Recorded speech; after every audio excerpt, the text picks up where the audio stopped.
ఇండియాకి కితాబ్ ఇచ్చిన world bank. Inflation తగ్గడంతో మిడిల్ క్లాస్ ఫ్యామిలీస్ కి శుభవార్త. మరి బిజినెస్ ఓనర్స్ సంగతి ఏంటి? ఇవన్నీ తెలుసుకోవాలంటే లెట్స్ ఆస్క్ రావు గారు. Hi sir. హాయ్. సో ఈ రోజు ఫైనాన్షియల్ అప్డేట్స్ మనం చూసుకుంటే ఇండియా అన్నది ఫైనాన్షియల్ గా డెవలప్ అవడంలో చాలా ముందంజలో ఉంది అని చెప్పేసి వరల్డ్ బ్యాంక్ కొనియాడుతుంది. సో దాని గురించి మీరేమంటారు? వరల్డ్ బ్యాంక్ వాళ్ళు చెప్పకముందే ఆబ్వియస్లీ మనం చాలా ముందు పొజిషన్లో ఉన్నాం అనేది అందరికీ తెలిసిందే, ఇదేం కొత్త కాదు. అండ్ అందులోకి మనం ఇక్కడ చూసుకోవాల్సి వచ్చినప్పుడు ఏంటంటే, ముందు ప్రపంచవ్యాప్తంగా మాట్లాడుకోవాల్సి వచ్చినప్పుడు ఏంటంటే వరల్డ్ మొత్తం అంతా రికవరీ అవుతున్నది అని చెప్పేసి ఆ రిపోర్ట్ తాలూకా సారాంశం. అండ్ రెండోది వచ్చేటప్పటికి బంగ్లాదేశ్, శ్రీలంక, పాకిస్తాన్లో ఎలాంటి ఎకనామిక్ డ్యామేజ్ జరిగింది అనేటువంటిది అందరికీ తెలిసిందే. దివాలా తీసే స్టేజ్ నుంచి అవి కొంతవరకు రికవర్ అవుతున్నాయని చెప్పేసి ఆ రిపోర్ట్లో చెప్పడం జరిగింది. ఇది మాత్రమే కాకుండా మన ఇండియాకి వచ్చేటప్పటికి ఏంటి అంటే ఆబ్వియస్లీ అగ్రికల్చర్ బాగుంటుంది అని చెప్పేసి మనం గత కొన్ని ఎపిసోడ్లుగా చెప్పుకుంటున్నాం. అండ్ గ్రోత్ మాత్రమే కాదు, మొమెంటంలో ఉన్న గ్రోత్ అంటే కేవలం కొంచెం ఎదగడం కొంచెం పెరగడం అనేటువంటిది కాకుండా భారీ స్థాయిలో పెరిగేటువంటి అవకాశం ఉంది. అండ్ ప్రపంచాన్ని మనం ఏలడంతో పాటు ప్రపంచాన్ని నడిపించేటువంటి స్థాయికి మనం వస్తున్నాం అని చెప్పేసి చెప్పుకోవడంలో ఎటువంటి సందేహం అక్కర్లేదని చెప్పేసి. అండ్ దీనికి మేజర్గా వచ్చేటప్పుడు ఏంటి అంటే ఆల్రెడీ గవర్నమెంట్ స్పెండింగ్ బాగుంటుంది అని చెప్పేసి మనం మాట్లాడుకుంటున్నాం. ప్రైవేట్ ఇన్వెస్ట్మెంట్స్ కూడా వచ్చేటువంటి అవకాశం ఉందని మనం ఆల్రెడీ చెప్పుకుంటున్నాం. అగ్రికల్చరల్ సెక్టర్ కూడా ఋతుపవనాలు ఏవైతే ఉన్నాయో అవి కూడా స్ట్రాంగ్గా ఉన్నాయి. కాబట్టి దీనివల్ల దేశం మొత్తం అంతా అభివృద్ధి చెందుతుంది అని చెప్పేసి మనం ఎప్పటి నుంచో చెప్పుకుంటున్నాం. సో ఇది కేవలం మన వాళ్ళే కాదు, ఫైనాన్స్ మినిస్ట్రీ అదే చెప్తుంది, తర్వాత ఆర్బీఐ అదే చెప్తున్నారు, అండ్ ఇప్పుడు వరల్డ్ బ్యాంక్ చెప్పడం జరిగింది. కొన్ని అవుట్ సైడ్ రేటింగ్ ఏజెన్సీస్ ఏవైతే ఉంటాయో అదే మాట చెప్తున్నారు. అది ఇక్కడ మేజర్గా కొంతవరకు రిస్క్లు ఉన్నటువంటి పారామీటర్, అంటే అంతా స్ట్రాంగ్గా ఉందా అనుకునేటప్పుడు ఏంటంటే కొంత రిస్క్ కీడించి మేలించాలి. కాబట్టి రిస్క్లు వచ్చేటప్పటికి ఏంటంటే జియోపొలిటికల్ టెన్షన్స్ ఏవైతే ఉన్నాయో, మిడిల్ ఈస్ట్లో ఉన్నది కావచ్చు, లేదంటే రష్యా ఉక్రెయిన్ కావచ్చు, అండ్ అందులోకి ఏంటంటే ఆల్మోస్ట్ 2/3 ఆఫ్ ది వరల్డ్కి ఏంటంటే ఎన్నికలు జరుగుతున్నాయి. సో ఎక్కడైనా గవర్నమెంట్లు మారేటువంటి అవకాశం ఉండేటప్పుడు ఏమవుతుంది అంటే కనుక అప్పుడు కొంత స్లో డౌన్ వచ్చేటువంటి అవకాశం ఉంటుంది. అంటే వేరే కంట్రీలకి జరిగే ఎలక్షన్స్ కూడా మన దాని మీద పడే ఇంపాక్ట్ ఉంటుందండి. ఆబ్వియస్లీ ఉంటుంది, ఎందుకంటే అక్కడ ప్రభుత్వాలు మారేటప్పుడు వాళ్ళతో ఉండేటువంటి దౌత్య సంబంధాలు మారడం కావచ్చు, వీటి వల్ల ఏంటంటే కొంతవరకు ఇంపాక్ట్ ఉండేటువంటి అవకాశం ఉంటుంది. బట్ ఓవరాల్గా ప్రపంచం మొత్తం అంతా కూడా గ్రో అవుతున్నది అని చెప్పేసి నా రిపోర్ట్లో సారాంశం. కాబట్టి రెండో పాయింట్ కింద మనం చెప్పుకోవాల్సి వచ్చినప్పుడు ఏంటంటే వడ్డీ రేట్లు కూడా గత సంవత్సరంన్నర నుంచి పెద్దగా తగ్గిస్తున్నది లేదు, అండ్ రాబోయే 3-4 నెలల్లో తగ్గిస్తారా లేదా అనేటువంటి అనుమానాలు కూడా ఉన్నాయి. కాబట్టి అది కూడా మనం కీలకంగా చూస్తున్నాం. సో ఈ రెండు మేజర్గా రిస్క్లని పక్కన పెట్టేస్తే కనుక obviously world is going to grow, and ఆ వరల్డ్ గ్రో అవ్వడానికి India will be the leader అని చెప్పేసి చెప్పుకోవచ్చు మనం. ఇప్పుడు ఈ డెవలప్మెంట్లో చూసుకుంటే ఓన్లీ మనం కంప్లీట్గా ఫినాన్షియల్ అనే కాదు, అగ్రికల్చరల్ గా కానీ, కన్స్ట్రక్షన్ కానీ, మ్యానుఫ్యాక్చరింగ్ లో కూడా ఇండియా ముందంజలో ఉంది అంటారు. వాటికి రీజన్స్ ఏమై ఉండొచ్చు? ఇప్పుడు ఆబ్వియస్లీ ఇందా మనం చెప్పుకున్నట్టు ఏంటంటే రాబోయే రోజుల్లో ప్రభుత్వం చేపట్టేటువంటి కార్యక్రమాలు కావచ్చు, 100 రోజుల్లో ఉండేటువంటి వాటి గురించి ఏవైతే ఉంటాయి వాటి వల్ల కూడా కొంతవరకు ఎకనామిక్ యాక్టివిటీ గ్రో అవుతుంది అని చెప్పేసి క్లియర్గా మనం చెప్పుకోవచ్చు అనమాట. సో డెవలప్మెంట్ అన్నది ఇండియాలో జరుగుతుంది. సో ఇండియాలో డెవలప్మెంట్ అనేది వేరే కంట్రీస్కి ఏమైనా ఇంపాక్ట్ చూపిస్తుంది అంటారా? ఆబ్వియస్లీ అంటే ఇప్పుడు ఎక్స్పోర్ట్స్ పరంగా కావచ్చు, ఇంపోర్ట్స్ పరంగా కావచ్చు ఏవైతే ఉన్నాయో, సో దానివల్ల ఏంటంటే మనకు ఆల్రెడీ ట్రేడింగ్ పార్ట్నర్స్ అయినటువంటి యూఏఈ కావచ్చు, చైనా కావచ్చు, యూఎస్ కావచ్చు, సో వాటితో ఉండేటువంటి ఎకనామిక్ యాక్టివిటీ కూడా చాలా సివియర్గా గ్రో అయ్యేటువంటి అవకాశం ఉంటుంది. కాబట్టి సో ప్రతి ఒక్కరికి వాళ్ళు గొప్ప వాళ్ళు అవడానికి లేదంటే ధనవంతులు అవడానికి స్కోప్ ఉంది అని చెప్పేసి రాబోయే దశాబ్దమే ఇండియాదే అని చెప్పేసి మనం చెప్పుకుంటున్నాము. సో ఆ రకంగా చూసుకునేటప్పుడు అయితే ఆబ్వియస్లీ ఎకనామిక్ గ్రోత్ అందరికీ అందుతాయని చెప్పేసి మనం అంచనా వేయచ్చు. సో ఇప్పుడు మళ్ళీ వచ్చిన అప్డేట్ ప్రకారం ఏంటంటే మన డైలీ ఆర్థిక వ్యవస్థ అన్నది ఇన్ఫ్లేషన్ మీద డిపెండ్ అయి ఉంటుంది. మన రోజు జరిగే ఈ చేంజెస్ అన్నీ కూడా ఇప్పుడు ఇన్ఫ్లేషన్ అనేది తగ్గింది. ఆ తగ్గడం వల్ల ఏంటంటే మనకి ఈ మిడిల్ క్లాస్ ఫ్యామిలీస్ ఏవైతే ఉన్నాయో అది ఆనందపడాల్సిన విషయం అని చెప్పేసి అనుకుంటున్నాం. కానీ మనం ఆనందపడే విషయం గురించి మాట్లాడుకుంటున్నాం, కానీ దీని వల్ల నష్టపోయే వాళ్ళు ఎవరు?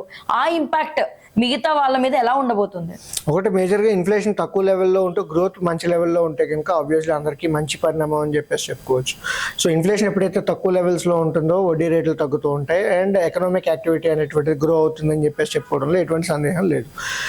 అండ్ రాబోయే రోజుల్లో రిజర్వ్ బ్యాంక్ ఆఫ్ ఇండియా వాళ్ళు కూడా మేబీ ఇప్పుడు కాకపోయినా సరే అక్టోబర్ పాలసీ తర్వాత ఎప్పటి నుంచి అయినా సరే వాళ్ళు కూడా వడ్డీ రేట్లు తగ్గిస్తారు. కాబట్టి ఎప్పుడైతే తక్కువ వడ్డీకి అమౌంట్లు దొరుకుతున్నాయో ప్రతి వ్యాపారస్తులు కూడా వ్యాపారం చేయడానికి ఇంట్రెస్ట్గా చూపిస్తుంటారు. దానివల్ల ఎంప్లాయ్మెంట్ యాక్టివిటీ అనేటువంటిది పెరుగుతూ ఉంటుంది. And at the same time ప్రజల చేతుల్లో ఎక్కువ డబ్బులు ఉంటాయి, ఎందుకంటే ఇన్ఫ్లేషన్ ఎక్కువ ఉంటే కనుక ఎక్కువ ఖర్చు పెట్టాల్సి వస్తుంది.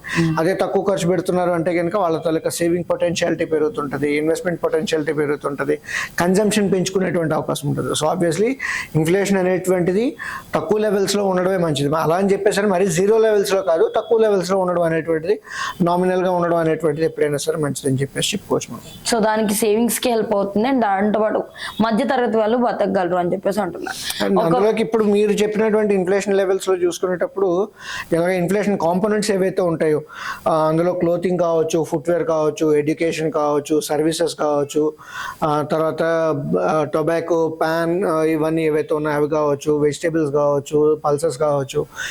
ఈ ఫుడ్ రిలేటెడ్ ఇన్ఫ్లేషన్ అనేటువంటిది పూర్తిగా ఇంకా ఇప్పటికిప్పుడే ఇంకా స్థిరంగా తగ్గుతున్నది అని చెప్పేసి చెప్పుకోవచ్చు. బట్ ఓవరాల్గా చూసుకుంటే మిగతా సర్వీసెస్ ఏవైతే ఉన్నాయో, ఎడ్యుకేషనల్ సర్వీసెస్ కావచ్చు ఆర్ క్లోతింగ్ అండ్ ఫుట్వేర్ కావచ్చు, సో వీటి తాలూకా ఇన్ఫ్లేషన్ బాగా తగ్గింది అని చెప్పేసి మనం ఇప్పుడు ఫుడ్ పరంగా అంటున్నారు కాబట్టి వెజిటేబుల్ రేట్స్ కూడా ఇంకా తగ్గినట్టయితే మనకేమీ అంత కనిపించట్లేదు యాక్చువల్లీ. సో దేనికి రీజన్? ఆల్రెడీ అంది తగ్గిందని మాట్లాడుకుంటున్నప్పుడు ఎందుకు ఈ వీటిలో చేంజెస్ మనం భారీగా తగ్గిందని నేను చెప్పట్లేదు. సో ఆబ్వియస్లీ మిగతా వాటితో కంపేర్ చేసుకుంటే ఎడ్యుకేషనల్ సర్వీసెస్ కావచ్చు, క్లోతింగ్ అండ్ ఫుట్వేర్ కావచ్చు, హెల్త్ కేర్ కావచ్చు, ట్రాన్స్పోర్టేషన్తో కంపేర్ చేసుకునేటప్పుడు ఏంటంటే ఫుడ్ ప్రైసెస్ ఇంకా ఎలివేటెడ్లోనే ఉన్నాయి. అవి రాబోయే రోజుల్లో తగ్గేటువంటి అవకాశం ఉంది. ఎందుకంటే ఒకసారి మంచి మాన్సూన్ వచ్చిన తర్వాత పంట చేతికి వస్తే కనుక ఆబ్వియస్లీ ఆ ప్రైజెస్ కూడా తగ్గుతాయి అనేటువంటి ఆలోచన ఇన్ఫాక్ట్ ఆర్బీఐ వాళ్ళు చేస్తున్నారు, మనం కూడా చేస్తున్నాం. కాబట్టి రాబోయే రోజుల్లో తగ్గే అవకాశం ఉంది అని చెప్పేసి మనం ఆలోచించవచ్చు. ఇమ్మీడియట్గా అయితే కనుక ప్రస్తుతానికి మిగతా ఇన్ఫ్లేషన్ లెవెల్తో కంపేర్ చేసుకుంటే ఫుడ్ ఇన్ఫ్లేషన్ అనేది కొంచెం ఎక్కువ ఉందని చెప్పేసి మనం చూడవచ్చు. సో ఇన్ఫ్లేషన్ ఇప్పుడు మనం మాట్లాడుకున్న దాని ప్రకారం అయితే ఇది మంచి పరిణామంగా మనం తీసుకుంటున్నాం. బట్ ఎక్కడైతే యుఎస్ ఫెడరల్ రిజర్వ్ బ్యాంక్ ఏదైతే ఉందో మనకు చెప్తున్న విషయం ఏంటంటే ఇన్ఫ్లేషన్ అన్నది చుక్కలు చూపిస్తుంది, సిచ్యువేషన్ బాగాలేదు అని చెప్పేసి అన్నారు.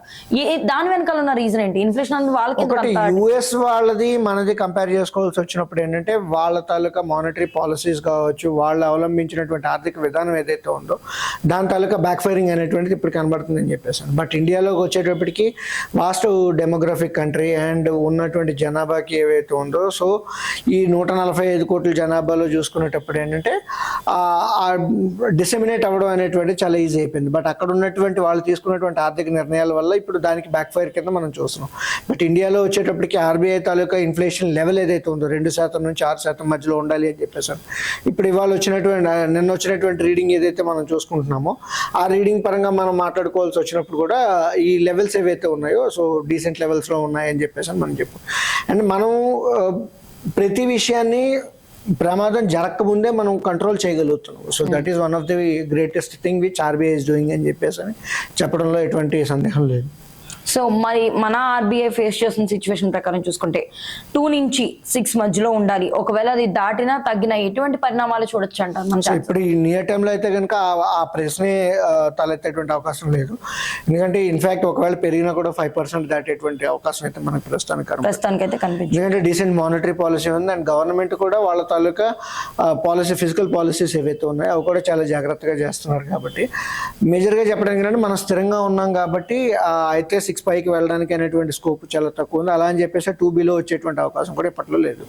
సో ఇందులో నాకు ఇన్ఫ్లేషన్ అనగానే ఇప్పుడు ఫుడ్ గురించి మనం మాట్లాడుకున్నాం. ఎందుకంటే ఇప్పుడు వాతావరణం కూడా మనకి చాలా అనుకూలంగా ఉంది. వెన్ కంపారిటివ్ మనం ఇంతకుముందు ఫేస్ చేసిన దాంతో పోల్చుకుంటే ఒక అనుకూలంగా ఉంది. ఇందులో ఏమైనా చేంజెస్ వస్తాయి? ఇన్ఫ్లేషన్లో ఎలాంటి చేంజెస్ వస్తాయని మీరు ఎక్స్పెక్ట్ చేస్తున్నారు? ఒకటి మనకి ఏంటంటే ఫుడ్ ఇన్ఫ్లేషన్ ఇంకా అంటే మేజర్గా నెంబర్స్, కోర్ ఇన్ఫ్లేషన్ తాలూకా నెంబర్స్లో చూసుకునేటప్పుడు ఫుడ్ ఇన్ఫ్లేషన్ తాలూకా వాటా చాలా ఎక్కువగా లేదు. మిగతా వాటికి ఏవైతే ఉన్నాయో హెల్త్ కేర్ కావచ్చు, ట్రాన్స్పోర్టేషన్ కావచ్చు, క్లోతింగ్ అండ్ ఫుట్వేర్ కావచ్చు, తర్వాత ఫ్యూయల్ ఏదైతే ఉందో సో ఫ్యూయల్ కావచ్చు, పాన్ అండ్ టొబాకో కావచ్చు, in fact petrol prices, diesel prices కూడా చూసుకుంటే కాస్త తగ్గాయి. అండ్ రాబోయే రోజుల్లో ఏంటంటే ఇప్పుడు ఈ గ్యాస్ సబ్సిడీలు అనేటువంటివి ఏమైనా సరే ప్రభుత్వాలు ఇస్తే కనుక దానివల్ల కూడా ఇంకాస్త తగ్గేటువంటి అవకాశం ఉంటుంది. మేజర్గా మనకి ఏంటంటే ఫుడ్ ఇన్ఫ్లేషన్ గురించి మనం మాట్లాడుకుంటున్నాం కాబట్టి మంచి వాతావరణం, మంచి ఋతుపవనాలు ఉండి పంట బాగా ఉంటే కనుక, క్లైమాటిక్ డిజాస్టర్స్ అనేటువంటివి ఏవి లేకపోతే డెఫినెట్లీ ఫుడ్ ఇన్ఫ్లేషన్ కూడా తగ్గేటువంటి అవకాశం ఉంది. ఎందుకంటే గత 2-3 సంవత్సరాల నుంచి చూసుకుంటే మనకి కరువు అనేటువంటిది ఎక్కువగా రావడం, తర్వాత ఏంటంటే ఎల్నినో ప్రభావం అనేటువంటిది గతంలో చూసాం. బట్ ఈ సంవత్సరం అది ఉండకపోవచ్చు అని చెప్పేసి వాతావరణ శాఖ చెప్తున్నది. కాబట్టి ఆబ్వియస్లీ ప్రతి ఒక్కరికి కూడా మంచి రోజులు వస్తున్నాయి అని చెప్పేసి నెక్స్ట్ అప్డేట్ కానీ మనం చూసుకుంటే ఇన్ఫ్లుయెన్సర్స్. ఈ పేరు నిజంగా ఇన్ఫ్లుయెన్సర్స్ కంటే ఎక్కువ వింటున్నాం. ఈ మధ్య కాలంలో ఫినాన్షియల్ గా వాళ్ళు ఇచ్చే లైక్ వీడియోస్ కానీ లేకపోతే వాళ్ళు పోస్ట్ చేసే కానీ థింగ్స్ కానీ అవి నార్మల్ పబ్లిక్ మీద చాలా ఇంపాక్ట్ చూపిస్తున్నాయి. ఎందుకంటే వాళ్ళని ఫాలో అయ్యే వాళ్ళు ఉంటారు, వాళ్ళ మాటని ఎంత కాదనుకున్నా 100%లో 20 మంది, నిన్న కూడా మనం మాట్లాడుకున్నాం 20 మంది వరకు 20% వరకు రియాక్ట్ అయ్యే వాళ్ళు ఉంటారు. సో దాని వల్ల కూడా ఇప్పుడు ఈ బిఎస్సి ఏదైతే ఉందో వినొద్దు అని చెప్పి మళ్ళీ ఎక్స్లో పోస్ట్ పెట్టడం కూడా జరుగుతుంది. అయినా సరే ఎందుకు ఇంపాక్ట్ తగ్గట్లేదు? ఫ్యూచర్ లో ఇలాంటివి ఇంకా ఎన్ని చూడబోతున్నాం మనం? ఒకటి మనకి డిజిటల్ లిటరసీ కావచ్చు, ఫైనాన్షియల్ లిటరసీ చాలా తక్కువ ఉందని చెప్పేసి మనం క్లియర్ కట్ గా చెప్పుకుంటున్నాం. అందులో కూడా మనం చూడాల్సి వచ్చినప్పుడు ఏంటంటే ఇన్ఫ్లుయెన్సర్స్ అనేటువంటిది స్కామ్స్టర్స్ కింద మనం చూస్తాం. డబ్బులు ఎక్కడ సంపాదించుకోవడానికి ఆస్కారం ఉంటుందో అక్కడే మోసం చేయడానికి ఆస్కారం ఉంటుంది. కాబట్టి సో వాక్ స్వాతంత్ర్యం అని చెప్పేసి అనేటువంటి ఒక సొల్లు కబుర్లు చెప్పుకుంటే ఎవరు పడితే వాళ్ళకి మైక్ ఉంది కదా, ఒక ఛానల్ ఉంది కదా అని చెప్పేసి వాగుతున్నారు. వాగేటువంటి వాడికి ఏ టైప్ ఆఫ్ అర్హత ఉంది అనేటువంటిది ఎక్స్పీరియన్స్ కావచ్చు, ఎక్స్పర్టీస్ కావచ్చు, స్కిల్ సెట్ కావచ్చు, రిజిస్ట్రేషన్ కావచ్చు, లైసెన్సులు కావచ్చు, ఏమున్నాయి అనేటువంటి విషయాన్ని చూడకుండా ఎవరు పడితే వాళ్ళు ఫాలో అయ్యి దాన్నే గుడ్డిగా పాటించిన నమ్మడం కావచ్చు, వాళ్ళు పెట్టేటువంటి వెబ్సైట్లకి తీసుకెళ్ళడం కావచ్చు, లేదంటే వాళ్ళు చేసేటువంటి ఫ్రాడ్స్ ఏవైతే ఉన్నాయో. ఇన్ఫ్యాక్ట్ మనకి 2 తెలుగు రాష్ట్రాల్లో లెక్కేసుకుంటే ప్రతిరోజు ఎక్కడో దగ్గర ఏదో ఒక ఫైనాన్షియల్ ఫ్రాడ్ గురించి కంప్లైంట్స్ అనేటువంటి లాంచ్ అవడం సహజం అయిపోయింది యాక్చువల్గా. ఇన్ఫ్యాక్ట్ ఏ రోజైనా సరే ఫైనాన్షియల్ ఫ్రాడ్ జరగలేదు అంటే కనుక అది అతిశయోక్తి కింద మారింది అనమాట. ప్రతిరోజు కనీసం ఒక 5 కోట్ల నుంచి 10 కోట్ల రూపాయలు ఏదో ఒక రకంగా ఫ్రాడ్ జరిగింది అనేటువంటి, స్కామ్ జరిగింది, సైబర్ మోసాలు జరిగాయి అనేటువంటి వార్తలు అనేటువంటి చిన్న విషయం అయిపోయిందండి. అందులోకి ఇక్కడ మనం యాజ్ అ ఫైనాన్షియల్ ప్రొఫెషనల్ గా చెప్పుకోవాల్సి వచ్చినప్పుడు ఏంటంటే ఓకే, క్యాపిటల్ మార్కెట్స్ లో మనం మాట్లాడుకుంటున్నాం ఇన్ఫ్లుయెన్సర్స్ గురించి అని చెప్పేసి. దాంట్లో ఏంటంటే ప్రతి ఒక్కరు కష్టపడి సంపాదిస్తున్నటువంటి డబ్బులు కాబట్టి పాత రోజుల్లో ఇన్ని మోసాలకి తోవలేదు. ఎందుకంటే అప్పట్లో యూట్యూబ్ అనేటువంటిది లేకపోవడం, ఉన్నది టీవీ కాబట్టి సో టీవీ ఒక్క దాంట్లో చూసుకున్నారు. ఇప్పుడు ఏంటంటే ప్రతి ఒక్కరి చేతిలో ఫోన్ వచ్చేసింది కాబట్టి ఎవడు ఏ కంటెంట్ చెప్తే ఆ కంటెంట్ వినాల్సి వస్తున్నారు, చూస్తున్నారు, దాన్ని పాటిస్తున్నారు.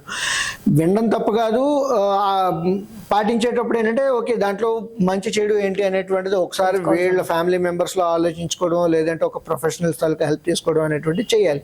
అది చేయకుండా ఎవరైతే లేడికి లేచిందే వేళ అనేటువంటిది ఎప్పుడైతే లేస్తుంటారో ఆబ్వియస్లీ అక్కడ డబ్బులు నష్టపోవడం అనేటువంటిది సహజ సిద్ధం అయిపోయిందని చెప్పేసి మనం చూడొచ్చు. ఇప్పుడు మనం చూసుకుంటే మాజీ యాంకర్ ఇదివరకు చేసిన ఒకరిని కూడా అరెస్ట్ చేశారు. అంటే లైక్ ఈ క్యాపిటల్ మార్కెట్ రెగ్యులేటర్ చాలా సీరియస్ గా తీసుకుంది అండ్ పెనాల్టీ కూడా వేసింది అని చెప్పేసి అంటున్నారు. సో వాళ్ళు ఐ మీన్ ఇన్ఫ్లుయెన్సర్ గా ఉండి ఇలాంటివన్నీ చేయడం వల్ల నార్మల్ ప్రజలు, ఇలాంటి వాళ్ళు ఎవరైతే ఒక పొజిషన్ లో ఉండి మనకు వాళ్ళకు ఒక సెలబ్రిటీ పొజిషన్ ఉన్నప్పుడు వాళ్ళు అలాంటివి చేయడం వల్ల కూడా ఇంకా ఎక్కువ ఇంపాక్ట్ ఉండొచ్చు. దాని గురించి మంచిదే. ఎందుకంటే ఒక రకంగా మనం చెప్పుకోవాల్సి వచ్చినప్పుడు ఏంటంటే ఓకే ఇన్ఫ్లుయెన్సర్స్ మీద నమ్మకం అనేటువంటి తగ్గడం జరుగుతుంటది. ఎందుకంటే ఎవరికైనా సరే ఫ్రీగా సలహా వస్తుంది అంటే కనుక వాడు బలవుతున్నాడు అనేటువంటి విషయం ఏదో టైంకి ఆడికే తెలుస్తుంది. ఎందుకంటే ఎవడో ఫ్రీగా చెప్పాల్సినటువంటి అవసరం ఉండదు, ఎవడో ఫ్రీగా చేయడు.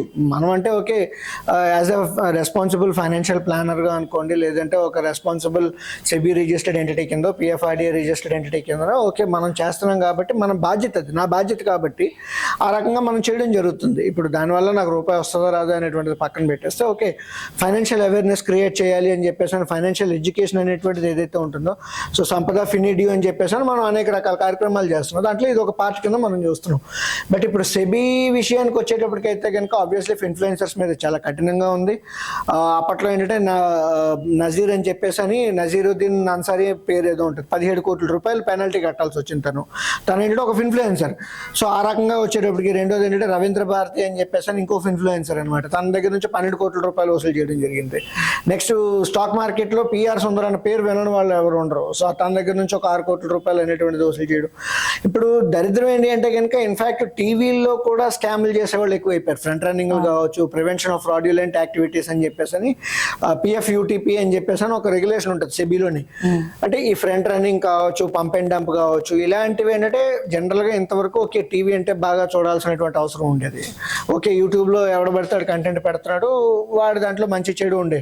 బట్ ఇప్పుడు ఏంటంటే టీవీలో ఉన్నటువంటి బిజినెస్ ఛానల్స్ని కూడా నమ్మాలా లేదా అనేటువంటి స్థాయికి ఇప్పుడు ఈ పొజిషన్కి వచ్చేసింది. అంటే ఇప్పుడు ఎవరు మంచి చెప్తున్నారు, ఎవరు చెడు చెప్తున్నారు అనేటువంటిది ఏంటంటే సెబీ పరంగా చెప్పాల్సి వచ్చినప్పుడు always trust the registered entities అని చెప్పేసి సెబీ వాళ్ళు చెప్తున్నారు, ఎక్స్చేంజ్ ఎక్స్చేంజెస్ చెప్తున్నారు, తర్వాత ఏంటంటే డిపాజిటరీస్ చెప్తున్నాయి కంటిన్యూస్గా ఈ టైప్ ఆఫ్ అవేర్నెస్ ప్రోగ్రామ్స్ అనేటువంటివి కండక్ట్ చేస్తున్నారు. ఇంకా చెప్పాలి అంటే సెబీ వాళ్ళు ఫ్రీ ఇన్వెస్టర్ సర్టిఫికేషన్ అనేటువంటిది కూడా లాంచ్ చేశారు మనం మాట్లాడుకున్నాం. నిజంగా చదువుకునే వాడికైతే ఓకే చదువుకుంటాడు, అండర్స్టాండ్ చేసుకుంటాడు. ఎవడైతే ఫ్రీగా డబ్బులు కావాలో, ఎవడైతే అత్యాశకు పోతూ ఉంటాడో obviously he need to lose money. మనకి ఏంటంటే బ్లఫ్ మాస్టర్ సినిమాలో చెప్పినట్టుగా మోసపోవడానికి రెడీగా ఉన్నవాడు ఎవడైతే ఉన్నాడో ఆబ్వియస్లీ ఖచ్చితంగా మోసం చేసేవాడు ఉంటాడని చెప్పేసి. సో ఆ రకంగా మనం మాట్లాడుకోవడమే. అండ్ ఈ రోజుల్లో ఫైనాన్షియల్ ఫ్రాడ్స్ అనేటువంటివి చాలా కామన్ అయిపోయాయి. సో మనమైనా మ్యాథ్స్ ఈ సెబీ అయినా ఏదైనా సరే ఫైనాన్షియల్ ఫ్రాడ్స్ ని తగ్గించడానికి ప్లాన్ చేయాలనుకుంటారు. అంటే వాళ్ళ మీద ఓన్లీ పెనాల్టీ వేయడం వల్లే పెద్దగా పెనాల్టీ ఉంది కట్టేసుకుందాం అన్న పాయింట్ లో ఇంకా ఇన్ఫ్లుయెన్సెస్ పెరుగుతున్నారంటారా? అంటే అక్కడ పెనాల్టీ మాత్రమే కాదు, వాళ్ళు ఏమైనా సరే అక్రమంగా సంపాదిస్తే కనుక సంపాదన మొత్తం తిరిగి తీసుకుంటారు. కేవలం పెనాల్టీ మాత్రమే కాదు. సో పెనాల్టీతో పాటు కొన్నిసార్లు వడ్డీ వేయడం జరుగుతుంటుంది, తర్వాత వాళ్ళ ఆస్తులు జప్తు చేయడం జరుగుతుంటుంది. కాబట్టి సో తప్పు చేయడానికి నేను ఓకే తెగించేశాను అనుకుంటే కనుక తప్పు చేస్తుంటారు. బట్ అలా కాకుండా ఓకే నేను ఏదో ఒక రకంగా ప్రజల్లో మంచి పేరు ఉండదు సెబీ వచ్చి, ఎందుకంటే సెబీ అనేటువంటిది ఎన్ఫోర్స్మెంట్ ఏజెన్సీ కూడా, కేవలం ఆర్డర్స్ పాస్ చేయడమే కాదు, వాళ్ళకి ఏంటంటే అనేకమైనటువంటి అధికారాలు ఉన్నాయి. అండ్ ప్రపంచంలోనే one of the powerful regulator SEBI అని చెప్పేసి చెప్పుకోవచ్చు. కేవలం ఆర్డర్స్ పాస్ చేయడం కాదు, ఎన్ఫోర్స్ చేసేటువంటి రైట్స్ కూడా వాళ్ళకు ఉన్నాయి. సో ఆ రకంగా వచ్చేటప్పుడు ఏంటంటే ఓకే ఎవడైతే తప్పు చేశాడో వాడి దగ్గర నుంచి డబ్బులు లాక్కునేటువంటి హక్కు కూడా సెబీకి ఉంది అని చెప్పేసి మనం గుర్తు చేసుకోవచ్చు. చూసారు కదా వ్యూవర్స్, ఇది ఈ రోజు మన లెట్స్ అస్క్ రావు గారు. మళ్ళీ తిరిగి కొత్త అప్డేట్స్ తో మళ్ళీ రేపు కలుద్దాం. అంతవరకు సెలవు, బాయ్.